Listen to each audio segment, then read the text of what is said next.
समुद्राच्या ठिकाणी वसलेले असं गणेश मंदिर जिथे बाप्पा स्वतः प्रकट झाले. चला तर मग जाणून घेऊया अशा ठिकाणाची कथा.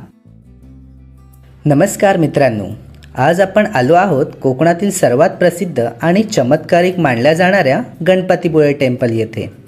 एका बाजूला अथांग अरबी समुद्र तर दुसऱ्या बाजूला हिरवागार निसर्ग आणि या निसर्गाच्या कुशीत वसलेले स्वयंभू गणरायांचे पवित्र स्थान. लोककथेनुसार अनेक वर्षांपूर्वी गावातील एक गाय दररोज एका ठराविक जागी जाऊन दूध सोडत असे. हे पाहून गावकरी चकित झाले.